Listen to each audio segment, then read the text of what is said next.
I'll give people their low vibrational humor. An editor needed to read this book and be like, all of the plot points that the author has laid out are not coming to fruition. It's like the author's telling us, hey, you just trust me, they're in love, without showing me anything. They just put two people on the page and be like, listen, they love each other. It's romantic in this space. No, it's not.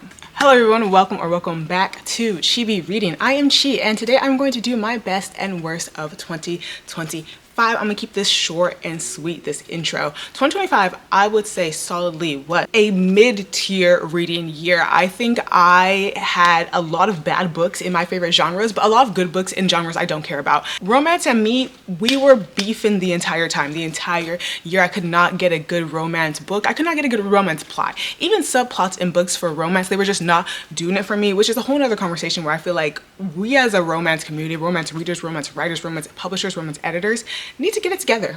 What are we doing? Why has the smutpocalypse of it all just changed the way that we view romance? Why are we trying to make the reader believe in a romance without actually showing the reader why these two people should be in love? Food for thought, questions for the editor. But I had a really good year of nonfiction, a really good year of thrillers, a really good year of young adult, I'd say, which I haven't had a good young adult year since many a year. So I do my best and worst books in the form of superlatives. So let us start with my best romance. And to the shock of everybody, my best romance is a young adult romance. I don't know, it's a shock if you didn't watch the reading vlog in which I read this and show that I too was shocked that I enjoyed this book as much as I did. But that is, I literally have post-its on them for each of them. Highly Suspicious and Unfairly Cute by Talia Hibbert. I know, we're all shocked. First of all, I don't think the girlies like this book, and I think all the girlies are wrong. I think they didn't like this book because Talia Hibbert has been known to do very much adult romances, very high smut, very, you know, adult romances. So this one had none of the feel of that. There's obviously, it's young adult, so it's not going to be as saucy as you're expecting, but the romance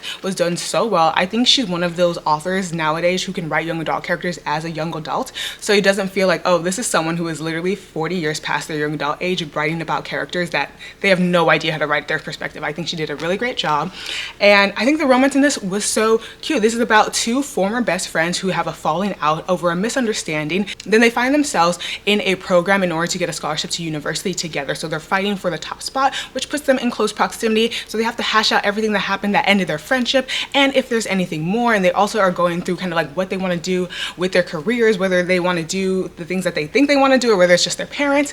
And it's done so well. It's done so well. And I love seeing kids with aspirational pursuits in books for some reason. I think that's a lot of the time missing, maybe because I read a lot of fantasy, but like, yeah, you can aspire to be a princess, that's cute and all, but like I like seeing people with real life aspirations, young adults with real life aspirations in books. This one is my best romance and it's young adult. I highly recommend it. Don't listen to what the haters say. Talia Hibbert can write down. A lot of her books are not for me, but when the ones are for me, they are for me. This one definitely was for me. This is my best romance of 2025. I feel like if you read this book, you might get what I'm saying. This one's the biggest editor fail. I think this one needed to go through editing, or not even editing. An editor needed to read this book and be like, all of the plot points that the author has laid out are not coming to fruition. So you've laid out a plot point, you've laid out a status of these two people, and by the end of the book, that has completely disappeared with no explanation. And that is I'm Not So Over You by Kosoko Jackson. So basically, this is a second chance romance. That's what it's supposed to be. These two people were in love. They dated for 2 years, and then they broke up. This one, I don't know his name, Hudson Rivers, he comes from a dynasty in the South. He is old money, rich money, and his parents really liked his ex-boyfriend, Kian. So Hudson asks Kian, who he broke up with previously months ago, if he can come to an event that his parents are hosting and be his fake date because his parents really like him. He also wants to seem as if they're still in a relationship. Kian agrees because Hudson also says that he would guarantee him a spot or a call with a famous journalism buddy that he has, and Kian is a journalist, right? Set the scene. The reason this has been dubbed by me as an editing fail is it's a second chance romance. That's the plot. That's what it's laid out to. These people tried for 2 years. 2 long years, I assume. And now they have to rekindle back, or see if they can rekindle back why they broke up and if it can bring them back together. They mention in the first 1/3 of this book that they have been together, broke up like 5 times. It's never mentioned again. We don't know why they broke up in the first place. We don't know. Yeah, no, that's pretty much it. We don't know why they broke up in the first place. And that is so key to a second chance romance. Why did you break up? Because we need to know why you broke up so we as the reader can see whether or not those reasons that you broke up are being remedied throughout the book and whether or not that means you should get back together. It just seems like they broke up for a reason. Y'all don't worry about that. Just look at them. They're falling in love. They're falling in love. But I'm like, I can't take this as them falling in love as a romance because I know they broke up for a reason. But I don't know what that reason is. So how am I supposed to be like, oh yeah, you guys are getting along great now, get back together? What if the reason is because I don't know. I don't know. What if the reason one of them wants to have kids, the other one doesn't? It doesn't matter if their romance is going great now. They have fundamental differences in which why they should not be together. But we don't get to know those fundamental differences. We don't get to know anything because they don't tell us anything. And I'm like, this is an editor fail. You should have known. You should have had that premise, that main premise in the back of your mind as reading through this book, and see by the end, it has disappeared. It just seems like these two are meeting for the first time. And some of the things the characters say don't make sense. It seems also as if they're seeing each other for the first time. And yes, I guess it can be like, oh, you're seeing the real them for the first time, but we still need to have context on what was the old them, you know? End rant. That's why this is the editing fail. This was an editing fail. Someone effed up. Oop, I didn't know where I was going to talk about this book, but I know I need to talk about this book. I have most freaked out main character. Let me tell you, I have a problem with the current state of romance. There is so much lust, there is so much smut, and we are supposed to believe somehow that a romance ensues. People have initial attraction, people have initial lust. These characters don't talk to each other and go their separate ways the entire book, but then somehow a romance has come and we need to believe in this heartbreak, we need to believe in this heartfelt romance, we need to believe in it. That doesn't happen. So all that critique goes to A Fate Inked in Blood. Did I like this story? Yes, I did like this story. I think it was a good story. You know, I was really interested immediately to get the second book, and I did. Haven't read it, but I wanted it because I knew I was going to read it soon, right? Freya, which is this main character. So this is about a world. It's based on Norse mythology. Everyone in this world, their destiny and their fate has already been decided except the children of the gods. There's some people who have been touched by the gods who have the power of these gods and they can call upon the power of these gods. Freya has one, and she has been told her whole life that she cannot show the power that she has because for whatever reason, she's not really sure of the reason. Then her power gets leaked to a king who wants to marry her because whoever holds her, whoever has this weapon, the power that she has, is supposed to become king of the world. So that happens, she gets captured, and it's just her now being a tool of war for this king, and Stockholm syndrome and things of like that ensues. There's a character, the son of said king, who I'm supposed to believe she falls in love with. I'm supposed to believe he falls in love with her. They like each other, it's initial attraction, it's just lust. The author does not give anything else but the lust between these characters. And then I'm supposed to feel this yearning, I'm supposed to feel this romantic tension. I don't, it's not there. You didn't do it, you didn't write it, so how am I supposed to feel it? It's like the author's telling us, hey, you just trust me, they're in love, without showing me anything. They just put two people on the page and be like, listen, they love each other, it's romantic in this space. No, it's not. I don't see it. I don't see it at all. So that's why this is the most freaked out, because also this main character in particular, she can't think straight. She can't think straight when old boy's around. It'd be life or death of hundreds, thousands of herself, of her family, and she'd just be like, wow, that boy's so fine. Wow, I literally want to bone him right now. And it's like, girl, can we focus on the plot, the life or death situation? Can we focus on anything but you being 50 Shades of Freaked Out? No, not Freya. So yeah, she the most freaked out of 2025, and I hope she gets better in the next book. I hope something happens. I hope something happens. The next book is interesting. This one's the biggest mark missed, and I think this one's gonna be, I might not even be able to plead my case too much, but this is Keanu Reeves Is Not in Love With You by Becky Holmes. So basically this is about a woman who explores romance fraud.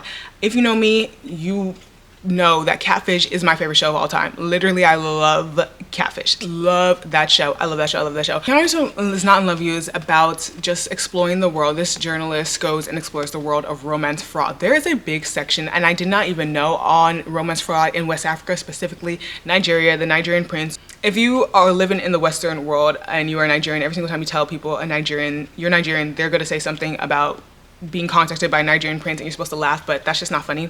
But you know, I'll give people their low vibrational humor. She has a big section where she even goes in interviews and learns about kind of how these countries have entire industries based on romance fraud and these 419 and other things. I don't know what they're called in Ghana. I don't know what they're called in East Africa either, but basically the 419 equivalent in other countries, and how they are coerced into these industries from a young age when they cannot afford a school or anywhere else to be, and they are trained up in how to commit romance fraud, and that is how they are paid. It's kind of a system similar to having a pimp. There are people who are at the top of certain groups, and basically any money that they scam out of, they pay a portion to their pimp, and that's how they live. So she has a big section on that, and I think there's this point where she is exploring why there's this prevalence of this in these specific countries, especially towards these Western countries, like why there's so much romance fraud that comes from West Africa to the UK. And she completely misses the mark on some of the institutional, structural, and historical reasons why this exists. And I just hated that section so much. And I get her, I understand a crime is being committed, you know, and it should not be. But I just feel like if you're going to get these interviews from these Yahoo boys and they're going to tell you why we do these things, they're going to give you these certain responses, and you're not going to dig into why they're giving these responses, you're just gonna say bad, bad, bad. I think you missed the mark for the point that you're trying to make. Like, she goes deeply into the victims of these romance frauds, which definitely makes sense, like, as you should, like, they should get a voice. But then to have these interviews with these people from the other side and to do absolutely nothing with them, not use that to add to the story, I'm just like, girl, it just missed the mark. I think it's an interesting read. I do think it's an interesting read, but you missed. This next one is a best classic plot. So what I mean by that is we have tropes, and we have tropes that I personally love. Like, I love a retelling. Give me a fairy tale retelling. Give me a Greek mythological retelling. Give me an African mythological retelling. I love retellings. I think some other tropes that are really big are amnesia tropes. Like, this person wakes up and like they don't know who they are. They don't know the people around them, and they end up falling in love with someone that they hated before. I think that's a fun trope. Just, you know, classic plots, or just even best friends, you know, a classic. This one, my vote for best classic plot is New Adult, a novel. So this one's best classic plot because this one is going back to, if you remember the DCOM, where there is this, I'm gonna get really, really specific, but there's this trope, I feel like, when we were kids or in kids movies, where someone would wish for something to happen. So I wish, you know, I was an only child, or I wish that in 10 years I was a movie star, or something of that trope. And then they are transported into that time or into that wish, and they see that it's not all cracked up to what they thought it was going to be. This is what happens in this plot. So this book is about, our main character is a struggling comedian, or an aspiring comedian right now. So he's just waiting for his big break, and he gets it. A big time comedian, producer, person, I don't know what they call it, calls him up and says that you can open for this huge comedian. And he's like, this is my big break. But the only thing is, it's on the same day as his big sister's wedding, where he is, I'm not sure if he's the best man, but he is somebody who's going to give a speech. So he has to choose, he has to choose, he has to choose. He also has as a date to his best friend's wedding his current roommate, who he's been in love with, and this is finally like their big break to finally start something. So it's big on two fronts: his older sister's wedding, and he has a date with someone who's been wanting a date for years. And then on the other side is his career. This will be his big break. He's just so sure of it. He chooses to go to the comedy show, open up for this big comedian. He kills it. It's doing amazing. He ends up missing his speech at his sister's wedding, and then just ditching his date. So that's how that ends. So he's just kind of going through, he doesn't know if he made the right decision. He wish he could just know and be transported to a time where he's just successful off of this opportunity that he got, instead of being stuck here where his family hates him because of his decisions, his roommate hates him, and he hasn't got a call from the producer yet. That's exactly what happens. He's transported into the future, I think 7 years, maybe even more, when the fruits of this big break are finally how he's living. So he has the apartment, he has the people surrounding him, he has the agent, he has the manager, he has the fame, the notoriety. He's about to get a Netflix special, but he also, as he's transported into this time, he's transported without actually living the time to get up there. So it's just him from before, from the day of the comedy show, to transport 7 years, where it's like a week before his Netflix special. He finds that he doesn't have a relationship now with his family. He finds that he doesn't know where his roommate is, and it's just not all cracked up to be, or is it? And he has to make a decision where he wants to live in that life or not. I think that was very long for the synopsis, but very classic plot and done very well. In this romance, this is a queer romance, and it was done so well. It was cute. I liked it. I think we need to bring back the classics. What happened to Amnesia? What happened to being transported into the future, transported into the past. What happened? Like, things do get hackney and become tropes, but they're tropes for a reason. And I think there's always ways to add new spins, new identities to these tropes. And I think making this one a queer romance is a great way to do it. Making it about a comedy special, making it about family dynamics was a great way to do it. So you can reuse the tropes, just do it in a different way, and it's gonna eat every time. Best classic plot. Y'all don't have to bear with me with this next one, because I am aware of you know, how unforgiving I am to authors, how I don't really give second chances. I mean, I did make a whole video about how I gave second chances, but that's because I don't usually give second chances. So this author, I'm very vocal about how, you know, I don't think her writing's for me. Like, you know, she did some weird stuff when I was a kid, and I was like, oof, yeah. Here's my thing. I did read a Cassandra Clare book, and it is not the book that I said I was gonna read. I actually ended up DNFing that book. It was too long and too boring. But The Red Scrolls of Magic by Cassandra Clare and Wesley Chu. This is The Eldest Curses book 1. It's a dual authorship with Cassandra Clare and Wesley Chu, like I just said. This one is about Magnus Bane. Magnus Bane is one of my favorite literary characters ever. Keep in mind, I only read 2 City of Bone books, but I'm like, Magnus Bane is so fun. It's so fun. Like, I don't feel like we have characters like Magnus Bane anymore. Just so much personality. I, to this day, having not read those books for what, 10 years, enjoyed him so much. So I recently started watching clips of the City of Bones or the Shadowhunter series with Magnus Bane, and I feel like the actor who plays him perfectly embodies him. I was just like, wow, this is, if I were to cast Magnus Bane, that's exactly how I would have cast him. So I started fiending for more Magnus Bane books, and then I discovered this series, which focuses on Magnus Bane and Alex, who I care a little less about, but their relationship and also the history of Magnus Bane.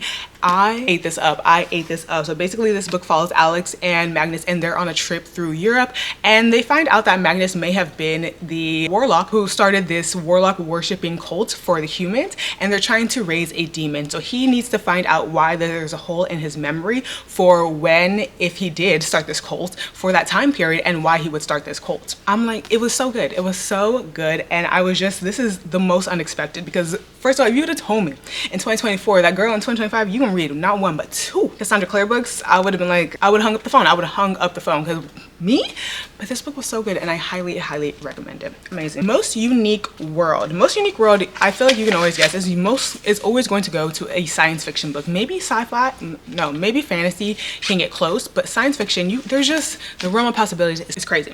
And Ocean's Echo by Everina Maxwell is definitely the most unique world. This one almost was too unique. There was points in this book where I could not imagine what the author was trying to describe. So basically this follows 2 main characters, and in this world there was kind of an experimentation that happened to the parents of this current generation that made the kids into one of 2 types. Either you can control people with your body, or you can read their minds. I think there might be a 3rd type that I'm forgetting, but those are the 2 main types. In my head, I feel like if you can control people's bodies, that's a more dangerous power, but in this world, if you can read people's thoughts, that's actually the most dangerous power. So those people are also a lot rarer. So usually what they do is the military kind of kidnaps them and attaches them to someone who can control their body, so one of the other types, just so that if the person who can read people's minds ever goes rogue, they have someone who can reel them back and control them. So it's a very, very, you know, predatory, toxic system that happens to our main character. He's attached to a lieutenant who has that same power, but who doesn't want to use that power, and they are given a spaceship and a crew to go and do a task for the military, and they find out about the history of why there are these 2 beings, and the history of the parents of both of them, and how that leads to the kind of the political factions that exist today in this world. It is very complicated just how the author explains how the world and because there's 2 worlds in this world. There's the world that they all live in, but there's kind of like a mind space that everyone has access to, and when things are going on in the mind space, it's very hard to picture it, but it is also very vivid, so it's very nebulous, but I don't know how to explain it. It's just so unique. I just think, how could someone's mind think of this if it's even hard to conjure in the mind of a reader? Does that make any sense? Very, very unique, very good story, very fun story. Really much enjoyed this book. Highly, highly recommend. Very unique world. This one's a plain superhero. It's just the best thriller I read was The Overnight Guest. This one is kind of very tropey and does the trope really well. This girl, she goes back to her hometown, and she hasn't been back in her hometown for a long while because there was an incident that happened when she was a kid. She was kidnapped. Her best friend was kidnapped. She was found. I think there might be another kid who was found. I read this in the beginning of the year, but her best friend was never found, and she suspects someone to have been the killer because they were at the scene of the crime. They were seen burning things at the time where her best friend went missing. So she thinks she knows who's the killer. So she hasn't been back home since that time. She goes finally, and she ends up in a cabin, and then she sees there is an accident that happens outside, and there is a child outside. She brings the child in. The child does not want to talk, and it's just her trying to get through to the child to find out where the child comes from, who are the child's parents, what can I do? Just a lot of things going on because she's dealing with her old things being back there, and now she also has this mystery with this child. This was done so well. I actually did not see a lot of it coming. Like, you kind of see it coming, but literally not more than one chapter before the plot twist, not more than one chapter before the reveals. It was just really good, very classic plot, very alone in the middle of nowhere. Your closest neighbor is 10 miles away, so if someone comes to kill you, you pretty much gone. It was that type of thriller. I ate it up. Best young adult overall goes to Ace of Spades. This was such a good book. It was such a good book, and I thought it was going to drag on because it's a long book. It's not long, but it's long for a young adult book. I think it's like 420 pages, but it did not drag on. The characters were done so well. Such a good development for the characters. I really enjoyed Chiamaka. I really enjoyed, what's the main boy's name? Devin? Yeah, I really enjoyed Devin. I really enjoyed their background. It was just such a slow build up. Like, you get to know these characters. It's really about the characters, the main characters, and their relations to other characters. So basically, these two students are the only two black kids at this really prestigious Caucasian school. I don't know why I said Caucasian.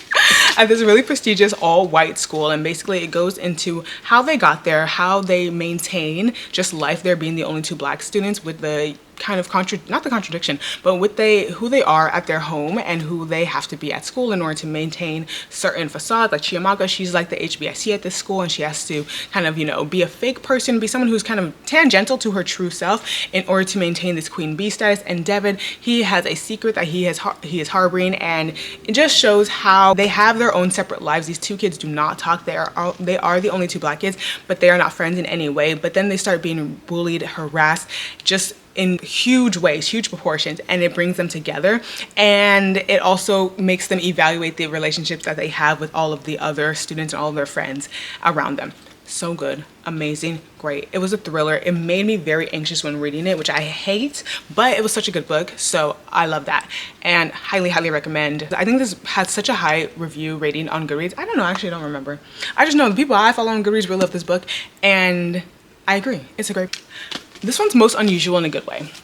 Pieces by Helen Oyeyemi. Helen Oyeyemi is one of my favorite authors. She writes magical realism, and they are all so weird and unique. So the first book I read from her was Mr. Fox, and I was like, girl, what is going on in this book? And same with this. So this is about a couple who they are gifted a train ride. So it is a train ride that goes kind of not cross country, but, you know, almost cross country, by the aunt of one of the members of the couple. Crazy things start happening on this train. They get on this train and they see that there's nobody else on board. They seem to be the only two passengers. So it's just them exploring. And when they're exploring, they do meet this character, this woman, and she sees them, she waves. They don't know if it's a wave. They don't know if she's saying hello or help me. That sends them on a mystery of this train. And they also see the conductor, and the conductor saying, please do not associate with that woman. You actually didn't even see that woman. And it's just very weird what things are going on. And Helen Oyeyemi's just like telling the story. This is one of those books where there's not really a plot. There's not really something that you're seeing through. You're just getting the history of these characters, the history of their love story, the history of their families,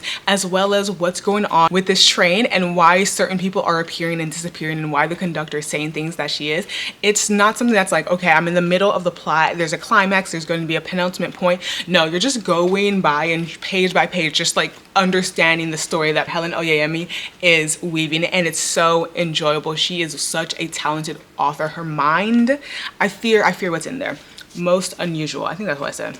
I'm gonna give best manga or best ending to a manga to Sweat and Soap, but this is the 11th volume. I've had this volume for over a year. I have this thing when it comes to book series that I really like. I do not read the last one. I never want it to end, and that was definitely the case with this one.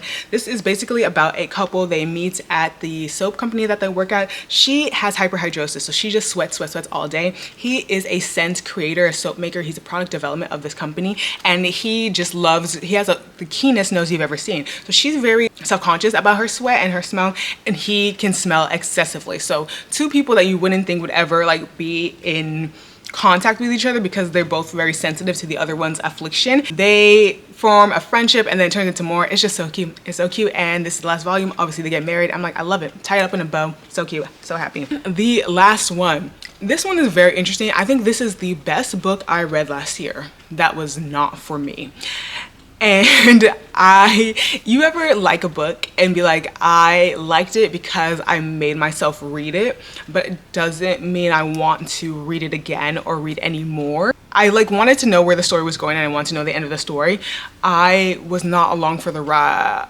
Am I explaining this right? So I read the book. I liked the book. I liked the story that was being told. Was the story for me though? That is the question that the answer is no, it was not for me, and I do not think I will be picking up another book by this author, but I do understand why other people do, and that is Razor Blade Tears by S.A. Cosby. My sister loves this book. I've had this book for so long. I finally read it and I get why people like it. The story is told really well. The way the author tells the story, tells the details. The author is really good at spinning up webs and intricate connections. I did not see the ending coming. Like I talked about with thrillers, there has that anxiety factor. This book was very high, not even high suspense, but just like it was amped up. It was amped up, and something about that, I'm just like, I feel a little bit too hype reading it. I'm just like, there's a lot of things going, and it just made me a bit anxious, but I get it. The story's really good. Anyways, all that to say, this book is about two fathers who join forces to find out why their sons who were killed. Their sons were in a relationship and they were killed together, and the police are not investigating at all. So the father, who is a formerly incarcerated person who used to be in a gang, who has a lot of street connections, he joins forces with the father of his son's spouse. He didn't have a great relationship with his son or his son's husband when they were alive. So he feels even worse about that, about them like not being here, him not being able to make amends. So he really makes it his mission, like, if the police aren't going to do it, I'm going to do my own investigation. I have my own connection. I have my own ways where the police do not. So that's what I'm going to do. And that's what he does. He enlists the help. I mean, he doesn't enlist the help. Reluctantly, the father of his spouse keeps badgering him, and he's just like, okay, fine, I'm gonna let you help. He's a white man, so he's just like, maybe you are gonna smooth over some things if we do get in trouble with the cops. And it's basically them getting deeper and deeper into a lot of worlds. Very intricate system, connections made, just good story building by S.A. Cosby. I was stressed. I can't lie, I was stressed. I was stressed the entire time reading this, but it was like good. It was good. Like, I would never not recommend this book. I was stressed. I was like, it's such a good book. Might not be for me. I'm glad I read it. I'm glad I read it. I will not be reading it again. Will I be reading another one? It really depends. Maybe, maybe not. I don't know. But this was a good book. And that is it. Those are my best and worst, my 2025 book superlatives. Let me know if you've read any of these books. Let me know if you want to based on this video. Let me know what you think. What are your best books? Have you read any of these books? Do you agree? Do you disagree? Let me know. And I'll talk to y'all later.